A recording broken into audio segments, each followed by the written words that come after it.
compared to a year ago. Farm and fisheries products got cheaper, as did fuel. Data also show GDP growing more slowly. China files a complaint at the World Trade Organization over America's new tariffs, the third time it's done so under President Trump. China says the tariffs break WTO rules, and still no sign of the next round of talks. And South Korean President Moon Jae-in is in Myanmar, where he'll meet with State Councilor Aung San Suu Kyi. He'll also be meeting with local business leaders, working to build closer economic ties with the country. It's 4:00 p.m. here in Seoul. Thank you for tuning into our afternoon broadcast. I'm Devin Whiting. President Moon Jae-in will be in Myanmar today, which is the second stop of his trip to Southeast Asia. And like in Bangkok, he's expected to focus on ways to help Korean firms make inroads into the local market. Park Hee-jun reports. President Moon Jae-in begins the second leg of his three-nation ASEAN tour in Myanmar. The state visit to Myanmar between September 3rd and 5th is the first in 7 years by a president since the last visit in 2012. We plan to institutionalize the basis for economic cooperation with Myanmar, which has great potential for growth, and discuss ways to achieve joint sustainable growth. President Moon is scheduled to visit two cities in Myanmar. The first stop is the capital city of Naypyidaw. On Tuesday, Moon will sit down with State Councilor Aung San Suu Kyi to discuss ways both countries can prosper together, cooperation between South Korea and ASEAN, as well as issues surrounding the Korean Peninsula. They're also expected to exchange their thoughts on the Rohingya humanitarian issue.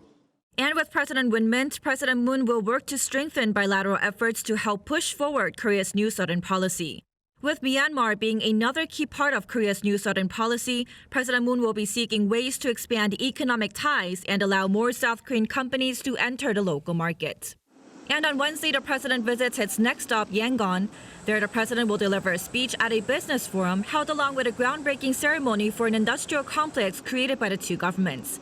Korea gets to help build infrastructure for Myanmar in return for easier access to the local markets. By expanding areas of economic cooperation with Myanmar, President Moon will be seeking to accelerate his New Southern policy drive while also providing new business opportunities for Korean companies. Park Hee-jun, Arirang News, Naypyidaw. South Korean Prime Minister Lee Nak-yeon met Monday in Seoul with the chief of an association of lawmakers from Japan and Korea to discuss the current diplomatic tensions. According to Japan's Kyodo News Agency, he met for 2 hours with Takeo Kawamura of Japan's ruling Liberal Democratic Party. The report said they talked about how they might hold a summit meeting between their country's leaders, but the report did not offer details. Prime Minister Lee took the opportunity to express Seoul's position on Japan's export restrictions on South Korea, as well as Seoul's withdrawal from the bilateral intelligence sharing pact. Kawamura is in Seoul to attend a cultural exchange event.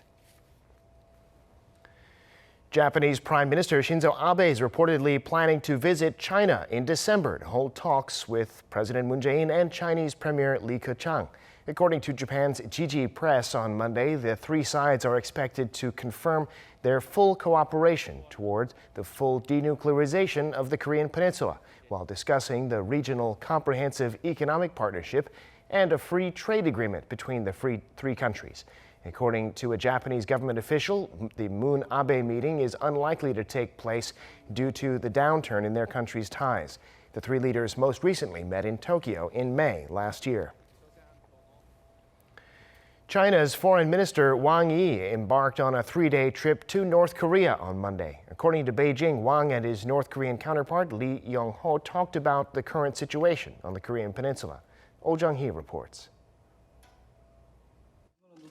The foreign ministers of North Korea and China held talks in Pyeongyang on Monday, the first day of Wang Yi's 3-day trip to the north. China's foreign ministry says they share the latest on the Korean Peninsula and promise to coordinate closely. Pyongyang and Beijing celebrate their 70th anniversary of diplomatic relations on October 6th. China's top diplomats stressed that Beijing wants to keep improving its friendly relations with the North and wants close coordination and cooperation in a range of fields. He added, regardless of the changes in the international situation, North Korea and China are on the same boat. The North responded that the two sides have opened a new era of friendship through the past 5 summits. Wang and Ri agreed to have a grand celebration of their 70th anniversary of diplomatic ties. The Chinese minister is to stay in the North Korean capital until Wednesday, and sources say that Wang could meet North Korean leader Kim Jong-un. This raises further speculation that Kim Jong-un could make his way to China in October as a return visit for Chinese President Xi Jinping's Pyeongyang visit in June. If that happens, then it'll be the 6th summit between Kim and Xi. Watchers say that the North would want to deepen relations with China to up its leverage against the US as Pyongyang-Washington nuclear negotiations have hit a snag. Despite the promise between Kim and Trump to restart working-level negotiations in July, the talks have yet to happen. The North has rather criticized Washington for its military drills with Seoul and remarks on sanctions, saying their hopes for talks are, quote, fading. 오정희, Arirang News. The Defense Ministry in Seoul says the U.S. agrees with it on the early return of American military bases in Korea, quelling speculation that Seoul's announcement last week of their imminent return was meant to pressure Washington. The ministry's spokesperson, Choi Hyun-soo, said Tuesday that moving the headquarters of U.S. Forces Korea from Seoul to Pyeongtaek, further south, is a matter that's been discussed between the two countries for a long time. There have been concerns of a rift between the allies after Seoul's decision last week to stop sharing military intel with Japan. There are also concerns about America's stance on the Seoul-Tokyo diplomatic row and the issue of sharing the cost of stationing American troops on the peninsula. Also helping put to rest rumors of differences between the allies, U.S. Forces Korea Commander General Robert Abrams will be joining this week's annual Seoul Defense Dialogue. It's a multilateral meeting on security held to promote peace and stability in Northeast Asia and to improve security in the Asia-Pacific region. A military source confirmed today that General Abrams will be attending this Thursday. That had not been confirmed by the U.S. side until now, which had helped fuel concerns. This will be the first time the meeting's been attended by a commander of U.S. Forces Korea. And he'll be joined by representatives of some 50 countries and 5 international organizations. In other news, it looks like South Korea's national soccer team, led by Paulo Bento, will face North Korea in Pyeongyang next month for a World Cup qualifier. Hopes are high the match might help revive inter-Korean dialogue. Kim Yo-sun reports. The two Koreas are discussing through the Asian Football Confederation about holding a World Cup qualifier in Pyeongyang next month. Seoul's Unification Ministry said Monday that they could also discuss the possibility of sending a South Korean cheering squad to the north, which could eventually lead to dialogue between the two Koreas. We have not yet been able to confirm the North's specific response, but I believe that there could be further discussions about sending South Korea's cheering squad. The ministry also said that the Korean Football Association is discussing details regarding players and broadcasting with its North Korean counterpart. Last month, North Korea expressed its intention to host a match at Pyongyang's Kim Il-sung Stadium after the two Koreas were placed in the same group for the second round of qualification for the 2022 FIFA World Cup. The match, if it takes place as planned in Pyeongyang on October 15th, will mark the first time that the two Koreas will play a World Cup qualifier in North Korea. During the qualification rounds for the 2010 World Cup, South Korea played its 2 away matches against North Korea in China because Pyongyang requested the games to be held in a third country. It's yet to be seen whether the October match could revitalize the stalled inter-Korean dialogue following a lack of progress in denuclearization negotiations between Pyongyang and Washington. Kim Yo-sun, Arirang News. Have an umbrella handy this week because Korea is in for an autumn monsoon. On top of that, it's highly likely that typhoon Lingling will hit this weekend. Ji-young has more. Heavy rain alerts have been issued for Jeju Island and the provinces of Jeollanam-do and Gyeongsangnam-do. The southern parts of the country are already getting drenched, and by this evening, the rain will spread to the central western regions.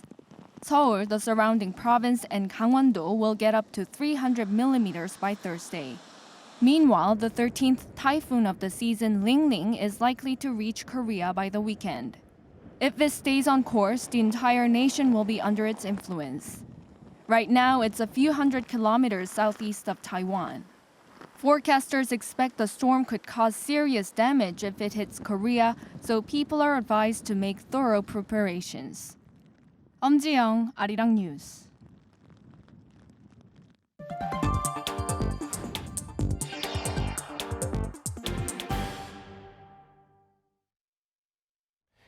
For the first time, South Korea's consumer prices did not rise at all in August compared to a year ago. In the meantime, the BOK has revised down GDP growth for the second quarter. Yoon Jung-min has this story. Statistics Korea announced on Tuesday that overall consumer prices remained unchanged in August compared to last year, something that has never happened in all the months data have been collected since 1965. In fact, the statistics agency said that with the rounding error, that amounts to a fall in prices. Since January this year, consumer inflation has stayed below 1%. The data show it was held down by lower prices for agriculture and fishery products and oil. In particular, agricultural goods fell some 11% on year due to relatively stable weather conditions this summer. Oil prices were down more than 6%, driven by a drop in prices internationally and a temporary tax cut on fuel. The longer that consumer inflation hovers around 0%, the worse it will be for the economy. There are growing concerns over deflation if the situation continues, but right now, we can describe it as quasi-deflation rather than full-scale deflation. On the same day, the Bank of Korea revised the country's GDP growth down to 1% compared to the previous quarter to some $379 billion. The central bank mainly attributed the slow growth to sluggish exports and less government spending. By sector, growth in agriculture and fisheries fell more than 3%, while manufacturing grew slightly over 1%. The central bank also said real gross national income for April to June increased by 0.2% on quarter. That figure was slightly up due mostly to an increase in GDP, despite a fall in exports. Yoon Jung-min, Arirang News. The Finance Ministry and the Bank of Korea held an economic policy meeting this morning to discuss inflation, or the lack thereof. It's usually held behind closed doors, but for the first time under the Moon administration, it was open to the press. Kim Ye-sung reports. First Vice Minister of Economy and Finance Kim Yong-bum says weak inflation data in recent months hasn't led to concerns about deflation just yet. At an economic policy meeting between the Ministry of Economy and Finance and the Bank of Korea on Tuesday morning, the vice minister said low consumer prices in the last 8 months come more from the supply side rather than from demand, as global oil prices and agricultural goods prices drove down consumer prices by 0.74 percentage points. Korea's benchmark Dubai crude hit $73 a barrel in August 2018 but fell to $59 a barrel last month. He added that excluding the on-year drop in global oil prices, consumer price increases for August would have been at around 1.5%. The Finance Ministry also said the weak inflation was partly due to an expansion of healthcare and welfare policies like free school meals and expected consumer prices to go up starting the end of this year. Bank of Korea's Senior Deputy Governor Yoon Myeon-sik said low inflation and slower growth have been seen widely across major economies since the global financial crisis due to the rise in e-commerce and globalization, and that Korea is not an exception. He added that inflation remained below 1% for 10 consecutive months in 2015 in Korea, mainly due to falling global oil prices, and that it wasn't a deflation situation.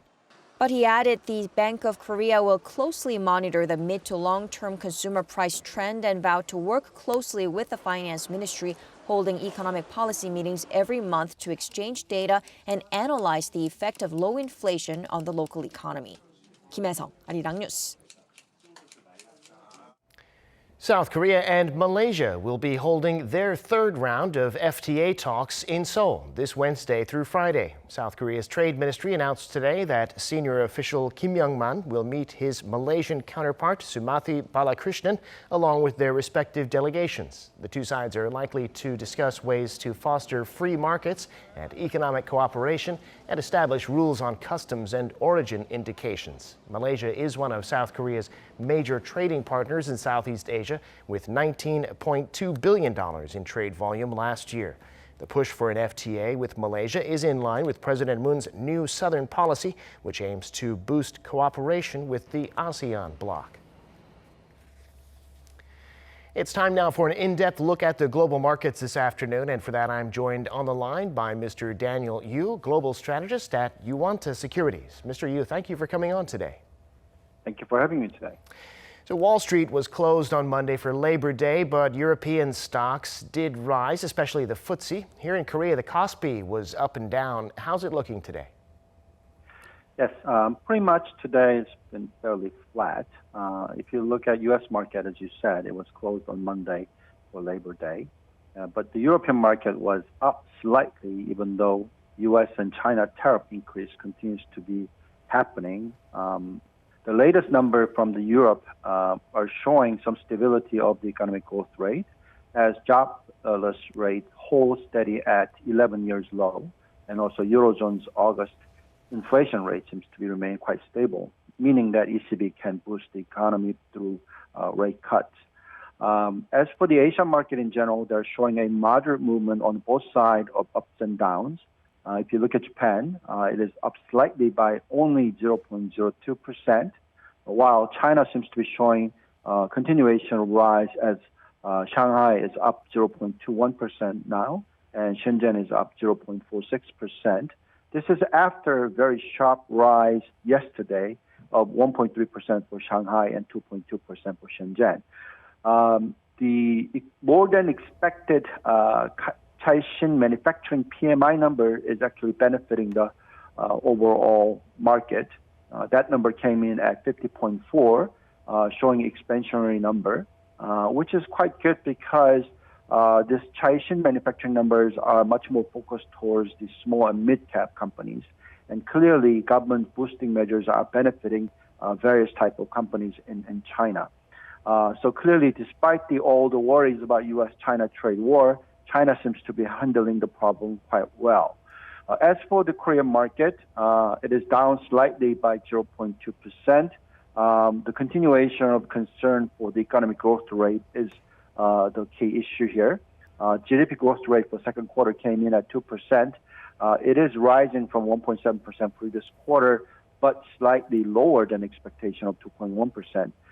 And you are seeing the consumer price being flat, no rise.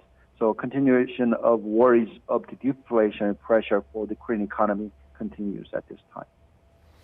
Well, now the U.S.-China trade war, of course, has escalated again with the new tariffs that took effect over the weekend. Tell us about those and the effect they might have on Korea's economy. Yes. As you said, China and the United States have begun imposing additional tariffs on each other's goods as the latest escalation of trade war. The new round of tariffs took effect on Sunday with Beijing's levies of 5% on U.S. crude oil marketing for the first time, marking the first time for the fuel to be targeted as the tariffs. The Trump administration will begin collecting 15% tariffs on more than $125 billion in Chinese imports, including the smart speakers, Bluetooth, handphones, and various type of footwears. In retaliation, China started to impose additional tariffs on some of the U.S. goods on 75 billion target list. Beijing did not specify the value of the goods that were faced with higher tariffs from Sunday. The extra tariff of 5% to 10% were levied on 1,717 items of total of 5,078 products originated from the United States. Beijing will start collecting additional tariffs on the rest from the 15th of December. So both sides seems to be postponing some of the tariffs to December 15th. But nevertheless, if you are continuing to increase the tariffs, the price pressure is going to be quite monumental, that inflation is going to go up. U.S. will suffer from at least a 0.5% rise of consumer prices. Obviously, that will affect the economic growth rate to suffer by that much. However, though, lower interest rate environment that we're seeing, we do anticipate additional rate cut by Fed as well as various other countries to fight for the deflationary pressure. And also try to help to boost the economies. The impact on Korea is such that the both sides of the countries of China and U.S. will be boosting their own economy and benefiting their own companies rather than any other countries' companies. So therefore, Korea might be losing grounds for various of the export-related products in terms of the market share. That could be definitely negative news. So therefore, we need clearly much more aggressive measures to boost the economy, as we have seen at the lowest level of economic growth rate and lowest rate of the consumer price rise that we're seeing right now. Yeah, and speaking of the effects of the trade war, the Korean currency has been quite weak against the dollar for a few months now. Of course, the Chinese currency depreciating too, that making the headlines. What's happening with the Korean won, and where do you see it going? Yes, I think that the Korean won seems to be fairly volatile, but nevertheless, it's not going to go through the roof, meaning it's not going to break through the 1223 mark, which was the highest since the September. If you look at the current peak, it was 2023, but it has fallen down to 1206 recently, but now back up to 1216.3. The reason for such volatility around above 1200 level is because there's continuation of concern about the Korea economic growth rate. As I mentioned earlier, that growth rate came in at 2%, better than first quarter, but nevertheless, it's very low, and it's lower than U.S. and most of the other developed economies, so which is putting some pressures on Korean currencies. And also, the current political uncertainty seems to be quite high, so therefore, we're not sure any singular movement in terms of boosting economy will actually happen. So that's why foreign investors seems to be net seller of the Korean market, affecting negatively on the currency movement. So we do need to see much stronger boosting measure by the government, more coherent government where they're willing to lower interest rate further from current 1.5% when you know that there's no inflation pressure at this point in time. Indeed, as we saw today. All right, Mr. Yu, we'll keep our eyes on that. Thanks so much for coming on, as always. Thank you very much. Now, trade tensions between the world's two economic superpowers are escalating with no agreement from the U.S. and China on when to hold their next round of trade talks. In the meantime, China has lodged a complaint with the WTO over America's tariffs. Our Hong Yu has more. China has lodged a complaint with the World Trade Organization over Washington's tariffs that it says affect $300 billion of Chinese exports. The move comes after U.S. imposed new duties on Sunday of 15% on $125 billion worth of goods. Regarding the complaint, the Chinese Commerce Ministry said in a statement on Monday that the tariffs violate WTO regulations and demolish international rule and trade order. Beijing said it plans to protect its legitimate rights and interests in accordance with the relevant WTO regulations and also protect the multilateral trading system. This is the third time China has lodged a complaint with the WTO over President Trump's tariffs on Chinese goods. With the escalating trade tensions between the U.S. and China, the world's two economic superpowers seem less likely to sit down for negotiations in September. Despite President Trump putting in efforts to make it look as if trade talks are making progress, Bloomberg reports that they have failed to reach a basic agreement on when to meet to discuss the trade dispute. Bloomberg cited people familiar with the discussions who asked not to be identified and clarified this is not a sign that the meeting will not happen, but it will take time. China had made a request over the past week to delay new tariffs, but the U.S. did not back down and the tariffs took effect over the weekend. Now that another complaint has been filed, the U.S. will have to settle the latest dispute within 60 days under WTO rules. Hong Yu, Arirang News.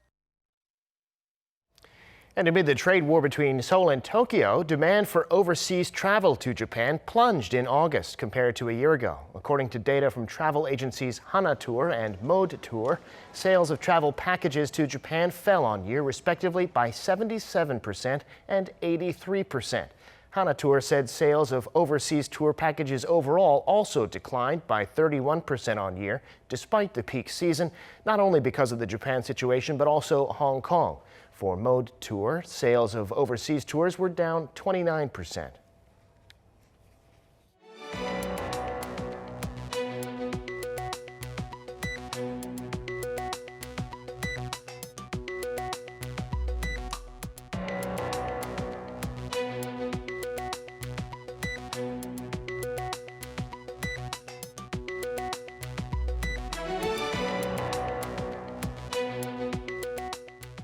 And that brings us to the end of this newscast. Thank you for watching. More live news coming your way at 7 p.m. Korea time.